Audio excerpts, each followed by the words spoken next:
음악 인트로, 차분하고 희망적인 분위기로 시작. 나레이터. 혹시 오늘 더는 나아갈 힘이 없다고 느끼시나요? 어쩌면 당신의 영혼이 너무나 지쳐 한 걸음 더 내딛는 것조차 불가능하게 느껴질지도 모릅니다.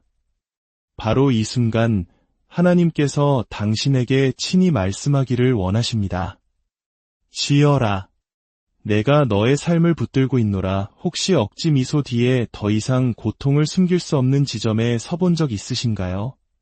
내면의 침묵이 그 어떤 말보다 더 크게 소리치는 바로 그 순간.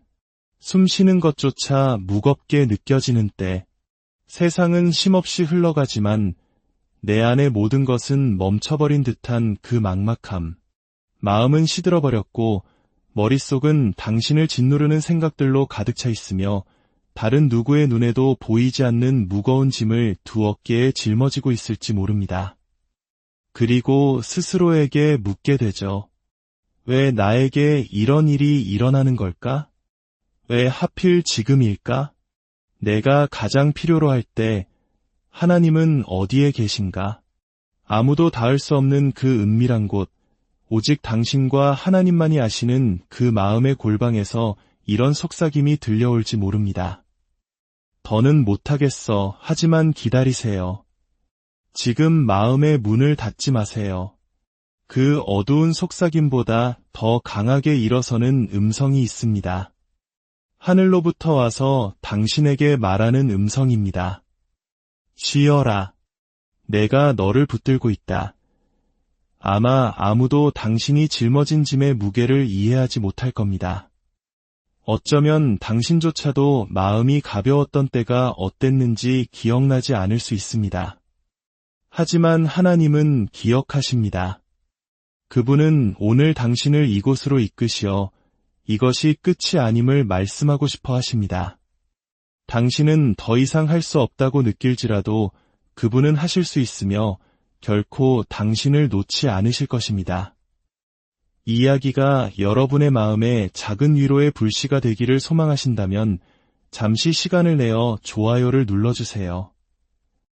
여러분의 작은 손길이 하나님의 은혜를 더 널리 전하는 통로가 될 것입니다. 그리고 이 채널을 구독하심으로 매일의 삶 속에서 하나님의 살아있는 음성을 듣는 축복의 가족이 되어주시길 바랍니다. 주님의 이름으로 여러분 모두를 축복합니다. 거울 앞에 선 당신의 모습이 낯설게 느껴진 적이 있나요? 마치 고통이 얼굴에 깊은 흔적을 남기고 당신의 빛을 꺼버린 것처럼 말입니다. 바로 그 순간 당신이 믿지 못할지라도 하나님은 일하고 계십니다. 모든 것이 무너져 내리는 것처럼 보일 때, 당신의 힘이 모두 소진되었을 때, 바로 그때가 주님께서 진정으로 당신을 붙드시기 시작하는 순간입니다. 이것은 홀로 버티는 싸움이 아닙니다. 결코 지치지 않으시는 그분의 품에 온전히 기대는 것입니다. 당신을 위해 기록된 약속들이 있습니다. 지친 당신의 영혼 위에 치유의 기름 부음처럼 내리는 하늘의 눈물 속에서 태어난 약속들입니다. 이것은 단순한 메시지가 아니라 당신과 하나님 사이의 깊은 만남입니다. 그리고 이 친밀한 자리에서 그분은 말씀하십니다. 너는 혼자가 아니다. 내가 너를 보고 있다. 너의 상처를 알고 있다. 내가 너를 일으켜 세우리라. 오늘 당신은 이 깊은 피로가 형벌이 아니라 부르심이라는 것을 깨닫게 될 것입니다. 홀로 싸우는 것을 멈추고 다시 한번 신뢰하며 진정으로 쉬라는 하늘의 초대입니다. 당신이 지금 이 글을 듣고 있다면 그것은 우연이 아닙니다. 하나님께서 당신에게 보여주고 싶어 하시는 것이 있습니다. 당신의 이야기를 변화시킬 수 있는 무언가가 있습니다. 하지만 당신은 기꺼이 들을 준비가 되어 있어야 합니다. 비록 마음이 산산조각 났을지라도 마음을 열어야 합니다.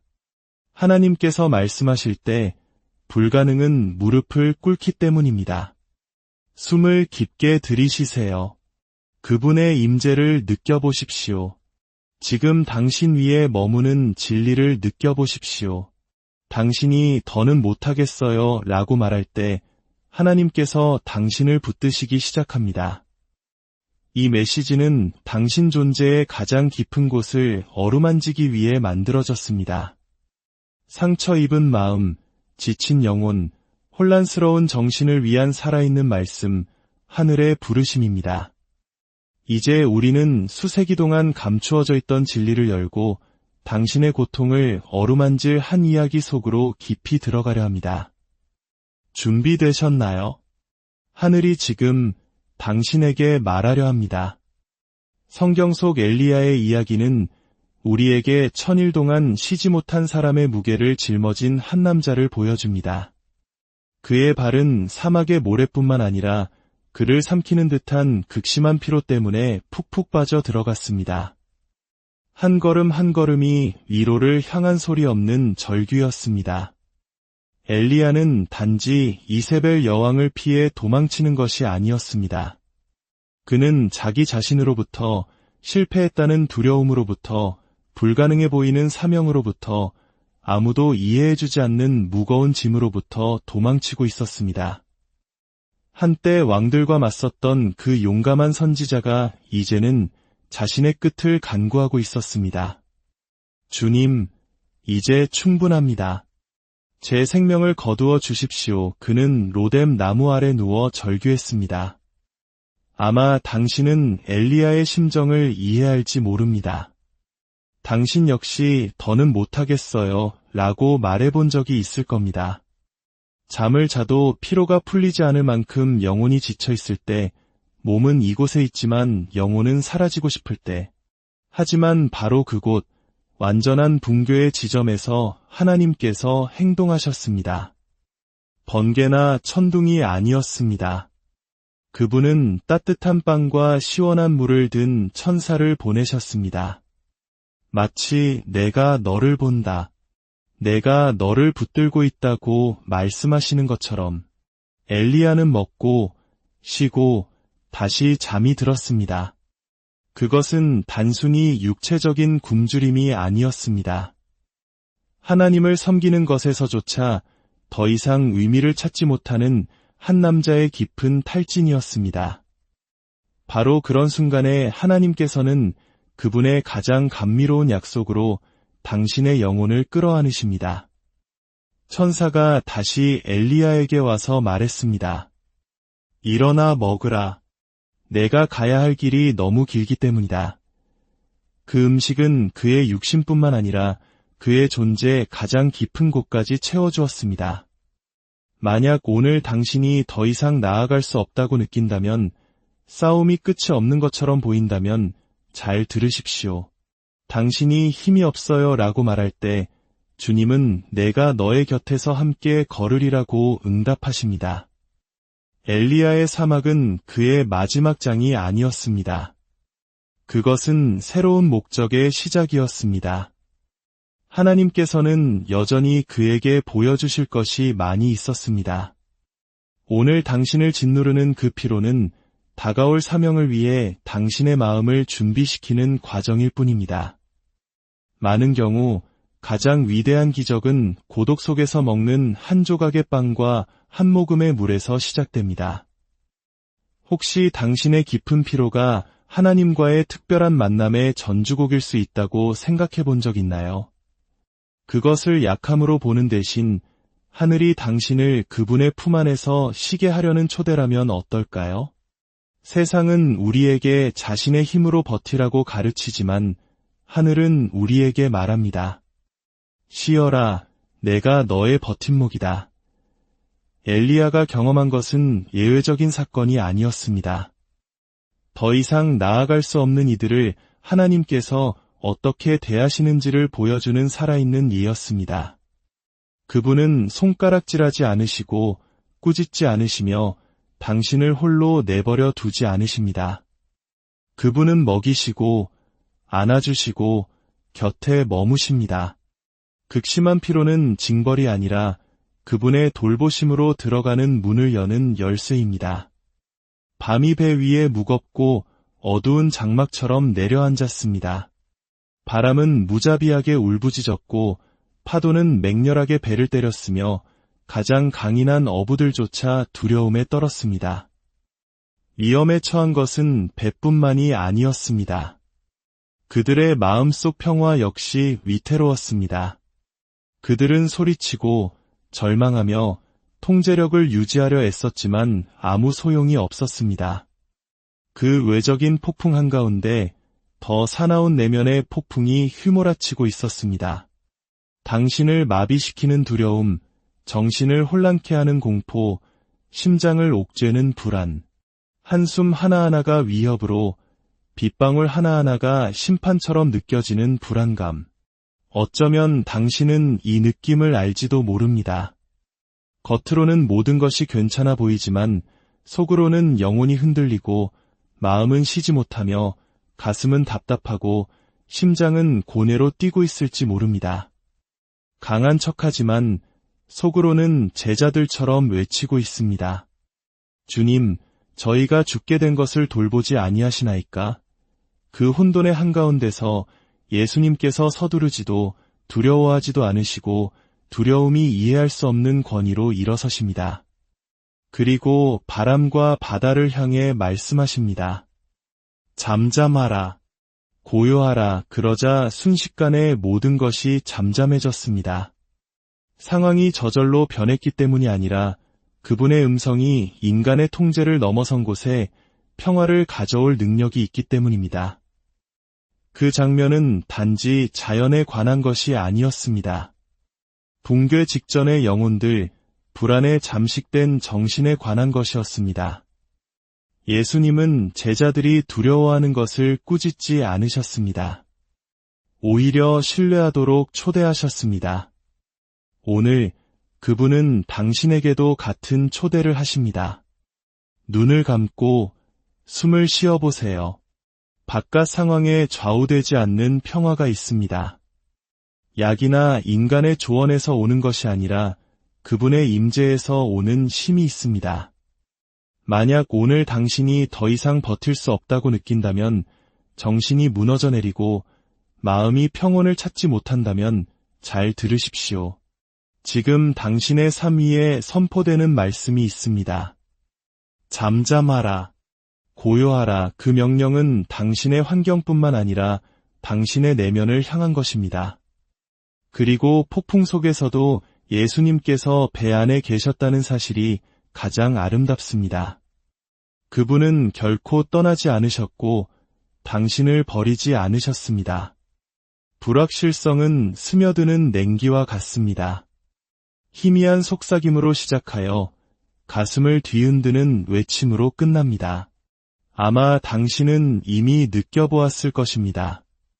밤이 내리면 찾아와 잠을 앗아가는 불안감, 내일이 어두운 심연처럼 느껴지고 누군가 당신을 그곳으로 밀어넣는 듯한 느낌. 미래에 대한 두려움은 형태가 없지만 바위처럼 무겁게 어깨를 짓누르고 등을 억압하며 마음을 아프게 합니다. 모세가 죽고 약속의 땅을 눈앞에 둔 여호수아의 마음이 그러했을 것입니다. 거인들, 견고한 성벽, 수많은 위험이 앞에 놓여 있었습니다. 이스라엘 백성은 자유를 얻었지만 여전히 과거의 족쇄를 차고 있었습니다. 모든 책임이 그의 어깨에 지워졌습니다. 도전은 거대했고 짐은 무거웠습니다. 두려움은 조용히 그러나 날카롭게 그가 쉬는 숨결처럼 현실적으로 존재했습니다. 바로 그 순간 하나님께서 말씀하셨습니다. 인간적인 전술이나 전략 설명서가 아니었습니다. 미지의 것 앞에서 전율하는 모든 마음에 오늘날까지도 울려 퍼지는 살아있는 약속이었습니다. 내가 내게 명령한 것이 아니냐. 강하고 담대하라. 두려워하지 말며 놀라지 말라. 내가 어디로 가든지 내 하나님 여호와가 너와 함께 하느니라. 이 약속은 여호수아만을 위한 것이 아니었습니다. 내일에 대한 불안으로 더 이상 견딜 수 없다고 느끼는 당신을 위한 것입니다. 무너지기 일보 직전이라고 믿는 당신을 위한 것입니다. 하나님은 싸움이 없을 것이라고 약속하지 않으셨지만 모든 싸움에서 그분의 동행을 보장하셨습니다. 길이 편안할 것이라고 말씀하지 않으셨지만 결코 혼자 걷지 않을 것이라고 하셨습니다. 모든 것이 흔들릴 때에도 당신을 붙드는 견고한 확신이 있다는 것을 아는 것이 가져다주는 평화를 상상할 수 있습니까? 진정한 용기는 두려움의 부재에서 오는 것이 아니라 우리가 버려지지 않았다는 암에서 솟아납니다. 버림받음의 고통은 누군가 문을 닫고 떠날 때 시작되는 것이 아닙니다. 아무도 말하지 않을 때, 시선이 바닥을 향할 때, 그토록 기다렸던 포옹이 결코 오지 않을 때 시작됩니다. 그 사람이 바로 옆에 앉아 있음에도 불구하고 집 안으로 스며드는 부재감 속에서 시작됩니다. 그 침묵 속에서 당신은 묻습니다. 누군가 정말 나를 보고 있을까? 하나님은 여전히 나를 신경 쓰실까? 영혼이 부서져 외칩니다. 나의 하나님, 나의 하나님, 어찌하여 나를 버리셨나이까? 이보다 더 정직하고 인간적인 절규는 없습니다. 다윗은 시편 22편에서 그렇게 외쳤고 우리 주 예수님께서는 십자가 위에서 그렇게 외치셨습니다. 그렇습니다. 하나님의 아들조차도 아버지의 뜻을 충실히 이행하는 중에도 버림받았다고 느끼는 그 끔찍한 무게를 느끼셨습니다. 외로움은 항상 주변에 사람이 얼마나 있는지에 달려있지 않습니다. 군중 속에 있으면서도 사막에 있는 것처럼 느낄 수 있습니다. 그 공허함은 가장 깊은 곳에서 시작되어 점차 거울을 보는 기쁨까지 앗아갑니다. 거인을 쓰러뜨리고 열정적으로 찬양했던 다윗도 어느 날 무너져 외쳤습니다. 어찌하여 나를 멀리하시며 내 신음소리를 듣고도 구원하지 아니하시나이까. 하지만 바로 그 시편에 위로의 문을 여는 열쇠가 있습니다. 다윗은 깊은 탄식을 쏟아낸 후 모든 것을 바꾸는 선언을 합니다. 그는 곤고한 자의 곤고를 멸시하거나 싫어하지 아니하시며 그의 얼굴을 그에게서 숨기지 아니하시고 그가 울부짖을 때에 들으셨도다. 친구여, 하나님은 당신에게 등을 돌리지 않으셨습니다. 그분은 들으셨습니다. 침묵하시는 것처럼 보일지라도 그분은 귀 기울이고 계십니다. 모든 것이 당신이 혼자라고 소리칠지라도 그분은 떠나지 않으십니다. 그분은 당신의 눈물을 외면하지 않으시고 상처 입은 당신의 마음을 끌어안고 붙드시며 생명을 되찾아 주십니다. 죄책감은 소리 없는 사형 집행관입니다. 소리치지 않고 속삭입니다. 너는 실패했어. 용서받을 자격이 없어. 넌 절대 변하지 않을 거야. 죄책감은 당신이 했던 모든 가혹한 말, 잘못된 결정, 하나님과 사랑하는 이들에게서 멀어졌던 모든 발걸음을 되풀이합니다. 그리고 최악은 가장 잔인한 고소자가 바로 당신 자신이라는 것입니다. 그렇게 예수님께서는 한 여인을 만나셨습니다. 그녀는 모든 사람 앞에서 끌려나와 굴욕을 당하고 정죄하는 율법에 따라 죽기 직전이었습니다. 바리새인들은 정의를 원한 것이 아니라 그녀가 파괴되는 것을 보고 싶어 했습니다. 어쩌면 그녀 자신도 그것이 마땅하다고 생각했을지 모릅니다. 그러나 예수님께서 하신 일은 모든 논리를 깨뜨렸습니다. 그분은 그녀의 육신의 생명뿐만 아니라 죄책감의 사슬을 끊어주셨습니다. 그분은 그녀를 돌에 맞을 자격이 있는 사람으로 보지 않으시고 은혜를 받을 자격이 있는 사람으로 보셨습니다. 그리고 말씀하셨습니다. 나도 너를 정죄하지 아니하노니 가서 다시는 죄를 범하지 말라. 이것이 모든 것을 바꿉니다. 죄 없으신 유일한 분, 심판할 권위를 가지신 유일한 분이신 예수님께서 은혜를 베푸시기를 선택하셨다면 우리가 누구이기에 계속해서 우리 자신을 정죄하겠습니까? 예수님께서 주시는 용서는 우리가 계속해서 넘어질 수 있도록 허락하는 것이 아니라 죄책감에 무게 없는 삶으로 나아가는 열린 문입니다. 그리스도께서 당신의 삶을 그분의 손에 붙드실 때 그것은 당신이 자격이 있어서가 아니라 그분의 사랑이 너무나 커서 모든 실수와 얼룩을 덮기 때문입니다. 어떤 순간에는 우리 안에서 무슨 일이 일어나는지 잘 설명할 수 없습니다. 슬픔 그 자체도 아니고 명확한 고통도 아닙니다. 매일 자라나는 조용한 구멍, 마음속의 안개와 같습니다. 걷고 할 일을 하고 겉으로는 미소 짓지만 속으로는 닷도 목적지도 없이 표류하는 것처럼 느낍니다. 나침반 없이 사막을 건너는 사람처럼 당신이 느끼는 그 더는 못하겠다는 감정은 어쩌면 목적 상실과 연결되어 있을지도 모릅니다. 모세 역시 이를 겪었습니다. 그는 왕자로 자랐고 모든 것을 누렸지만 큰 실수를 저지른 후 사막으로 도망쳐 자기 것도 아닌 양을 돌보며 살았습니다. 계획도 이유도 없이 수년을 침묵 속에서 보냈습니다. 거대한 과거와 초라한 현재를 가진 남자. 당신도 그렇게 느끼나요? 모세는 더 이상 아무것도 기대하지 않았습니다. 그리고 바로 그 희망을 모두 잃었을 때 하나님께서 나타나셨습니다.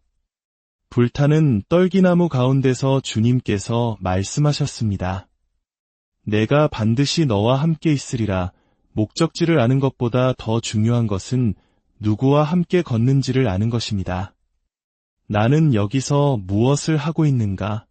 내 삶에 정말 가치가 있는가? 만약 이 질문들이 하나님의 비달에서 답을 찾지 못하면 깊은 상처가 됩니다. 그러나 모세에게 말씀하셨던 바로 그 음성이 오늘 당신에게 말합니다. 내가 너와 함께 있으리라. 너의 목적은 사라지지 않았다. 당신이 느끼는 그 공허함은 끝이 아닙니다. 그것은 당신 안에서 여전히 살아있는 부르심의 메아리입니다. 어떤 시기에는 영혼이 무거운 침묵에 잠깁니다. 울고 기도하고 금식해도 하늘은 응답하지 않는 것처럼 보입니다. 바로 거기서 영적인 낙심이 태어납니다. 수고하고 무거운 짐을 진 자들을 향한 하나님의 약속은 너무나 유명하지만 때로는 그 약속의 말씀이 내 마음에 와닿지 않을 때가 있습니다. 한나의 마음이 그러했습니다. 수년 동안 아들을 간절히 원했고 수년 동안 빈손과 무거운 마음으로 성전에서 돌아왔습니다. 그러나 어느 날 그녀는 더 이상 기도를 반복하지 않았습니다. 그녀는 주님 앞에 자신의 영혼 전체를 쏟아냈습니다. 너무나 깊이 울어서 말도 할 수 없고 입술만 움직였습니다. 제사장은 그녀가 취했다고 생각했지만 하나님은 그 너머를 보셨습니다. 그분은 아무도 들을 수 없었던 것을 들으셨습니다. 그리고 그의 때에 주님께서 그녀를 기억하셨습니다. 하나님께서 한나를 잊으셨기 때문이 아니라 그분의 시간은 우리의 시간과 다르기 때문입니다. 아무 일도 일어나지 않는 것처럼 보일 때에도 그분은 그녀의 영혼을 붙들고 계셨고 모든 눈물을 모으고 계셨습니다. 단지 완벽한 순간을 기다리고 계셨을 뿐입니다. 실패의 순간은 깨지지 않는 사슬처럼 느껴질 때가 있습니다. 수치심이 너무 무거워져 마음을 다치게 할 뿐만 아니라 당신의 정체성마저 파괴하겠다고 위협합니다. 거울을 보면 당신이 보는 사람이 누구인지 알아보지 못합니다. 어떻게 내가 이런 일을 할 수 있었을까? 용맹한 제자 베드로는 물 위를 걸었고 주는 그리스도시요 살아계신 하나님의 아들이시니이다 라고 고백했습니다. 그러나 가장 결정적인 밤에 그는 예수님을 한 번도 두 번도 아닌 세 번이나 부인했습니다. 성경은 베드로가 밖으로 나가 심히 통곡했다고 기록합니다. 그 눈물은 단순한 슬픔이 아니었습니다. 그의 내면을 완전히 무너뜨리는 비통함이었습니다. 그러나 들어보십시오. 부활하신 후 예수님은 그를 찾아가셨습니다. 그를 모욕하거나 지적하기 위해서가 아니라 그를 회복시키기 위해서였습니다. 바닷가에서 예수님은 아침 식사를 준비하시고 베드로를 부르셨습니다. 3번이나 내가 나를 사랑하느냐? 고 물으셨습니다.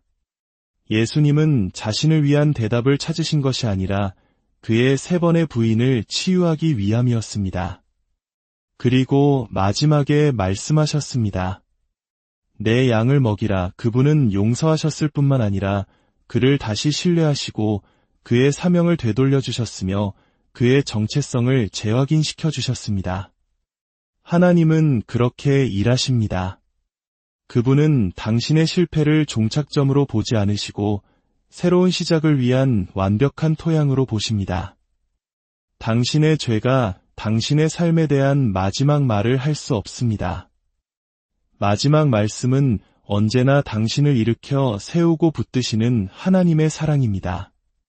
군중 속에 있으면서도 보이지 않는 것처럼 느끼는 것, 사진 속에서는 웃고 메시지에 답장하고 많은 사람과 이야기하지만 속으로는 아무도 진정으로 나를 알아주지 않는다고 느끼는 것, 마치 마음이 소음으로 가득 찬 방에 있지만 그 자신은 침묵 속에 있는 것처럼. 겟세마네 동산에서 예수님의 영혼이 죽을 만큼 괴로워하실 때 그는 베드로와 야고보와 요한에게 함께 깨어있어 달라고 부탁하셨습니다. 단지 함께 깨어있어 달라고 하셨을 뿐인데 돌아왔을 때 그들이 잠들어 있는 것을 발견하셨습니다. 1번도 2번도 아닌 3번이나 그의 마음이 찢어지는 동안 그들은 잠들어 있었습니다. 그의 가장 큰 고뇌 속에서 예수님은 침묵, 버림받음, 가장 혹독한 고독에 직면하셨습니다. 만약 하나님의 아들이신 예수님께서 하늘이 침묵한 것 같고 친구들이 그를 홀로 남겨둔 순간을 겪으셨다면 당신은 당신의 외로움이 당신이 약하다는 것을 의미한다고 생각하십니까? 외롭다고 느끼는 것은 약함이 아닙니다. 진정한 약함은 그것이 당신이 누구인지를 정의한다고 생각하는 것입니다. 오늘 당신이 그 고통스러운 침묵을 겪고 있다면 기억하십시오. 하나님은 주무시지 않으십니다. 결코 산만하지 않으십니다. 그분은 당신을 잊지 않으셨습니다. 볼지어다 내가 세상 끝날까지 너희와 항상 함께 있으리라. 이 약속은 행복한 날, 굳은 날, 그리고 특히 당신의 영혼이 조용히 도움을 청하는 날들을 포함합니다. 가장 깊고 고통스러운 질문, 하나님은 정말 나를 사랑하실까? 기도가 천장에 부딪히는 것 같고 문제가 쌓이고 하늘이 침묵을 지킬 때 나타납니다. 하나님의 사랑은 우리의 피난처가 되어야 하지만 마음이 의심할 때 그것은 먼 항구가 되고 그 느낌은 보이지 않더라도 무겁게 짓누릅니다. 예수님은 탕자의 비유를 말씀하셨습니다. 아버지를 떠나 모든 것을 잃고 돌아온 아들. 그는 아들이 아니라 종이 될 자격밖에 없다고 생각했습니다. 그러나 그의 아버지는 멀리서 그를 보고 달려가 그를 안고 옷을 입히고 반지를 끼워주고 신을 신겨주며 말했습니다. 이 내 아들은 죽었다가 다시 살아났으며 내가 잃었다가 다시 얻었노라. 아버지는 꾸짖음이 아니라 조건이나 벌을 모르는 사랑으로 그를 맞이했습니다. 그것이 바로 하나님의 사랑입니다. 측량할 수 없고 공로의 목록이 없는 사랑. 당신은 완벽해서 사랑받는 것이 아니라 한계 없이 사랑하시는 아버지께 속해 있기 때문에 사랑받는 것입니다. 당신의 가치는 오늘 당신이 느끼는 것에 달려 있는 것이 아니라 하나님께서 이미 확언하신 것에 달려 있습니다. 내가 영원한 사랑으로 너를 사랑하기에 인자함으로 너를 이끌었다.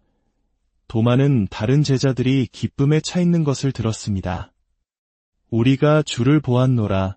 그러나 그는 그곳에 없었습니다. 그는 내가 그의 손의 못자국을 보며 내 손가락을 그 못자국에 넣으며 내 손을 그 옆구리에 넣어보지 않고는 믿지 아니하겠노라고 말했습니다. 도마의 상처는 단순한 불신이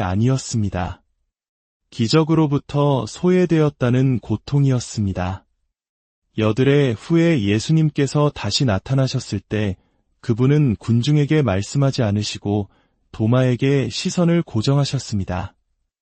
내 손가락을 이리 내밀어 내 손을 보고 내 손을 내밀어 내 옆구리에 넣어보라. 그리하여 믿음 없는 자가 되지 말고 믿는 자가 되라. 예수님은 도마를 꾸짖거나 부끄럽게 하지 않으셨습니다.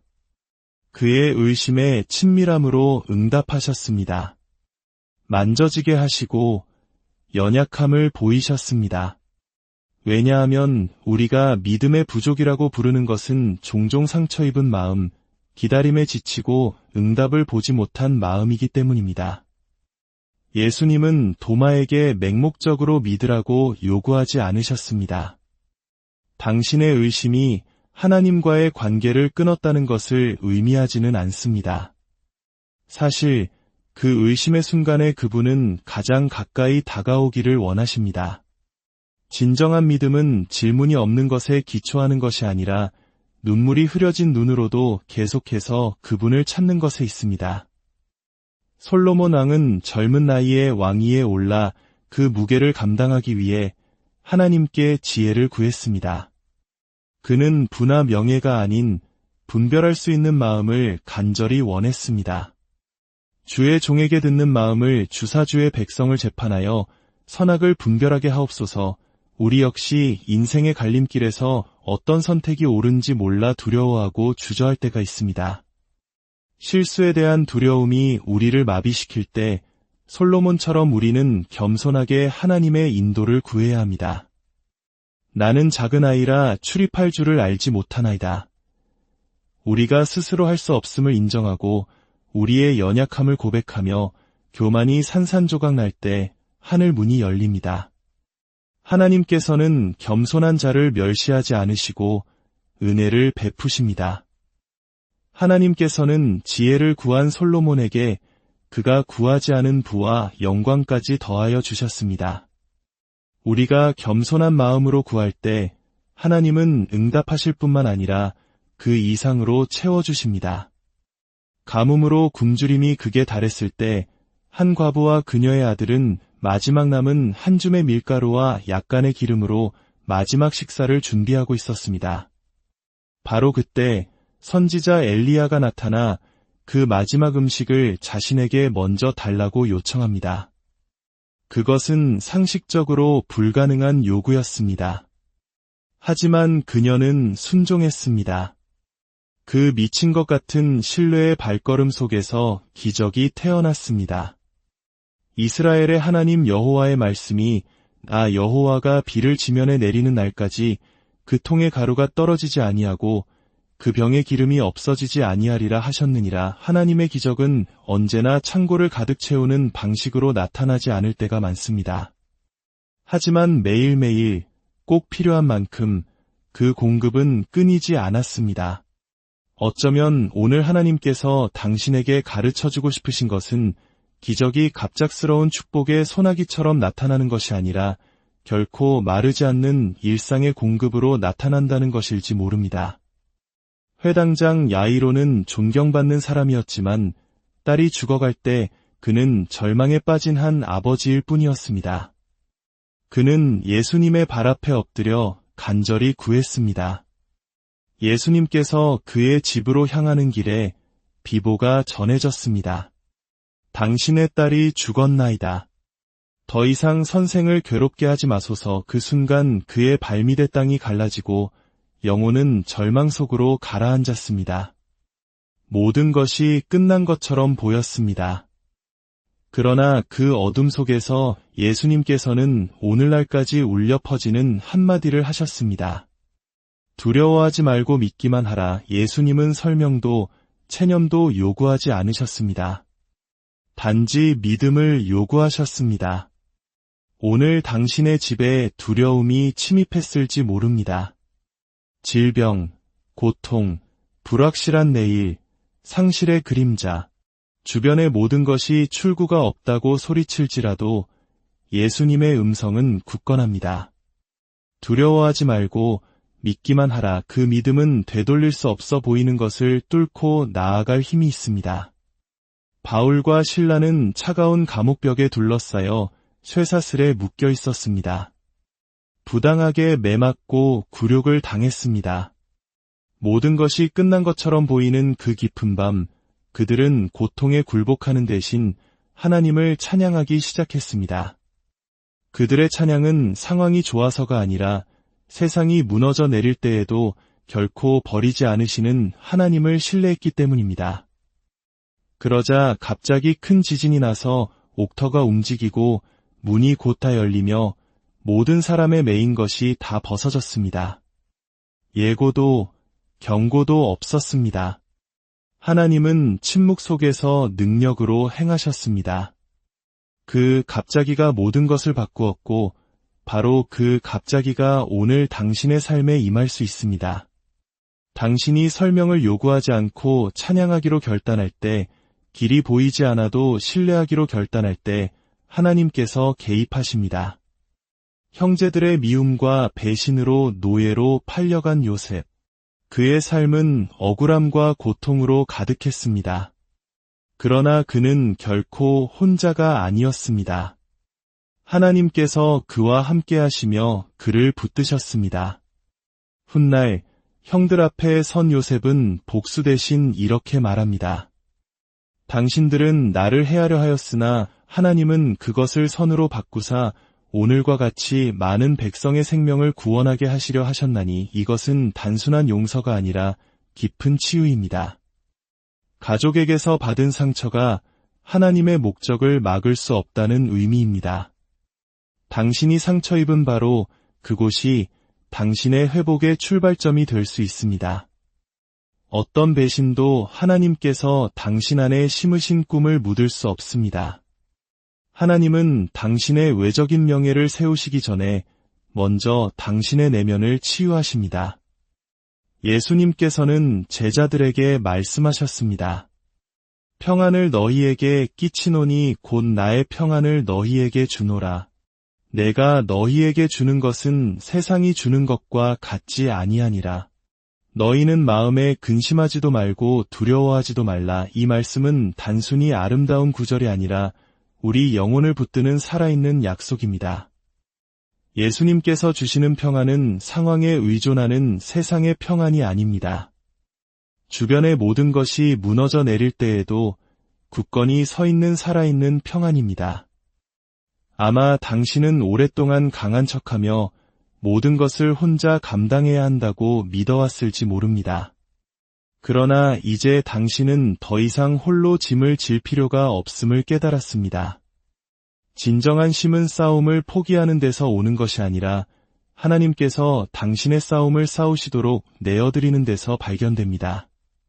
당신의 영혼은 위로를 갈망해왔고 오늘 주님께서는 당신에게 그분의 평안을 선물하기 위해 이곳으로 이끄셨습니다. 깊이 숨을 들이쉬십시오. 지금 이 순간 당신 안에서 무언가 치유되기 시작합니다. 이제 할 수 있다면 눈을 감고 가슴에 손을 얹고 온 마음을 다해 저를 따라 기도해 주십시오.